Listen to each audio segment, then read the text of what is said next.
My people, make una watch this video, make una watch this video. Make una see the same place where that candidate go, where they ask them question. They carry the question, they direct am to Mr. A, they direct am Mr. B. Say make them they answer the question. Make una see how they ask P2B question. The way P2B they answer the question smoothly. My people, difference there. Who no see the difference between P2B and others? Now who no get and who know they hear something. Difference there, difference there. Make una watch the video, share am to your friends and drop your opinion. Thank you very much. Watch the video. I'm the managing editor of Semaphore Africa. My question is, if you become the next president, would you seek to keep the current central bank governor or replace him? And please explain your answer. So, the gentleman in the middle there. Yeah. Please. Go ahead. Good afternoon, and thank you for your remarks. My name is Chibuikem Ugongadi. I'm his master's student at King's College London, and it's funny, actually, my question is related to him. Given the debacle at the central bank currently and their conduct over the past 8 years, what is your view on central bank independence as a tool to improve economic growth? And how will you what will you do about the leadership at the central bank when you become president in order to make sure that their principles are in line with yours on monetary policy? Thank you very much. The lady over there. Yes, madam, you. Yes, but shut, please. There's a microphone just here. It's next to you. Just there, please. Aha. Okay, Your Excellency, good afternoon. So my question here is this. You talked about restructuring. As you're aware, Nigeria can barely service its external debt. Nigeria can barely service its external debt. Our current external debt, we cannot service it, or we're finding it difficult to service it. Now, when you become president, how do you intend to restructure our external debt without actually downgrading our rating in the market? Thank you. Thank you. And your name, just so we have it? Okay, thank you. And then if we move the microphone to the lady just there, last question. Yes. Good afternoon. Nice to see you again, Mr. Obi. My name is Kenneth Chukwuwabo. I'm a PhD candidate at the University of Cambridge. I study public-private partnerships in education. I read your manifesto, and it seems PPPs are taking a central stage in education sector. So I wanted to ask, what is your rationale for involving private actors in public education, and what governance structures would you put in place to ensure the accountability of these actors in a sensitive sector such as education? Thank you. Thank you very much. My apologies. We've run out of time now. I'm watching the clock.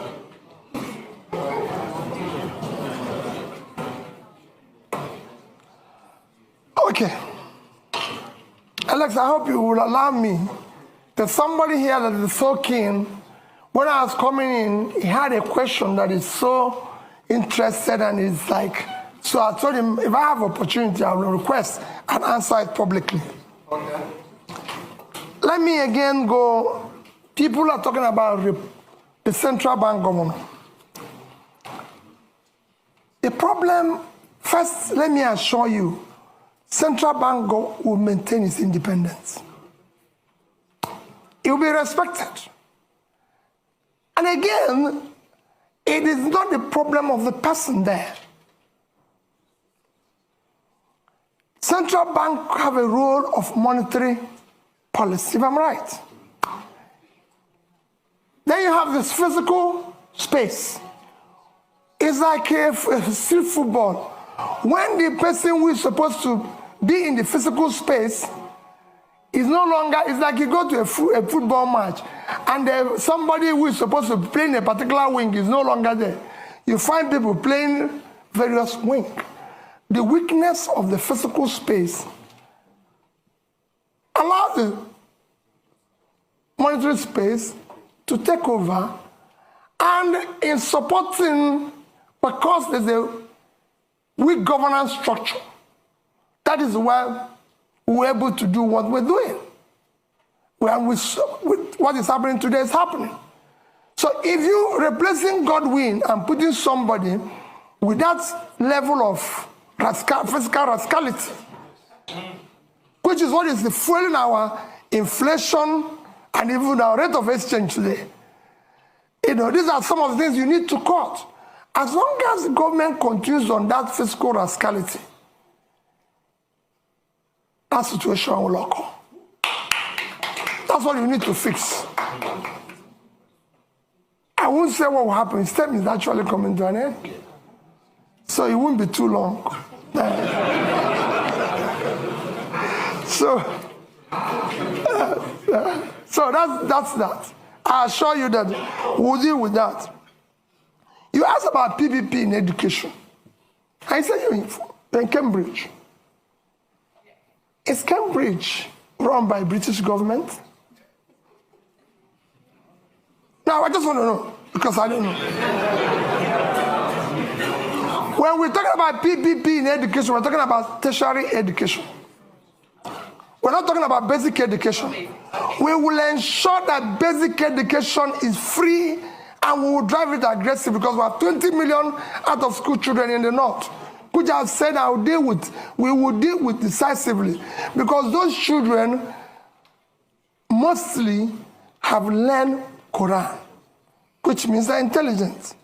We'll meet them at the point of learning Quran and teach them skill.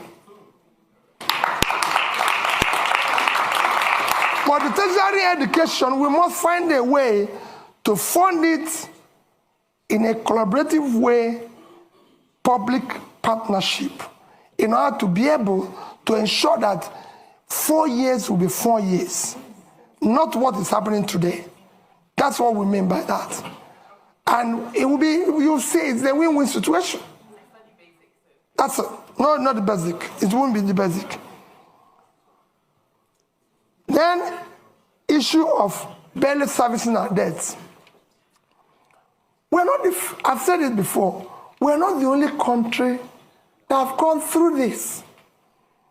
Once we move from consumption to production, what we're going to do first is that what you see today, we're inability to service our debts, is because of fiscal rascality.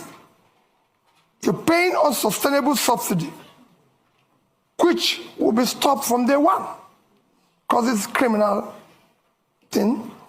You're no longer generating money because they're stealing with oil.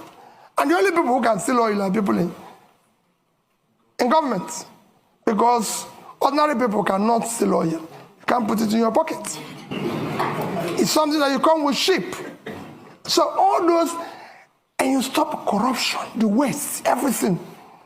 And you go to seek to ensure that the revenues of government are properly collected. These are things, when you have tightened all the leakages and wastes, you'll be able to increase your position, and you negotiate and be able to service them. Look at it, just to give you an example. Nigeria is today the only OPEC nation, apart from Venezuela, because of sanction, that is not meeting up its quota. Because over the years of oil theft, the multinationals and everything have not been investing, coupled with the theft and everything. You're not realizing what you're supposed to. Every other nation that is in the same condition was able to bring down their rates and inflation within this period of Ukraine war. I'm not saying it's good to wait for war to be able to get more revenue, but people are taking advantage of it, because it's there. And you can't run away from it. But we couldn't take that advantage. Our situation got worse because of poor management of our own physical space, which will change without an eye. And finally, like I said, somebody kept telling me that issue that people have been saying that if I become president, that there's issue of being, how do I say, what word do they use? Stingy. Pat knew the question of stingy. How are you going to manage? Because they said you'll be stingy and everything. And let me say it publicly that people don't know what it is all about. At the heart of poverty is capital formation. And you can't go about capital formation without savings. Even in the most developed world, which is why I said that Japan holds highest amount of US treasury. If you listen or you go and read about what Professor Ragnar Nusk done in the 50s, it showed it clearly. Capital formation is the heart of poverty. Without capital formation, you have low productivity, low income, and you produce poverty all over the place.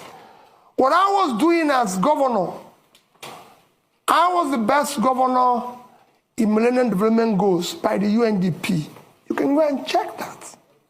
Is that? I won a prize for the best road network. I won the Gay Prize back-to-back on health. You can go and see what I did in health. Build scratch, teaching hospitals and everything. Improved #1 in education. And above all, I was able to save because I believe in future generation. If you look at that savings, I said future generation funding because we want to have proper capital formation to drive tomorrow. If I have opportunity in Nigeria, no matter what we do, we'll do the same thing. We must save for tomorrow. Because that's how you form capital to turn around tomorrow. So as the end, I appeal to all of you.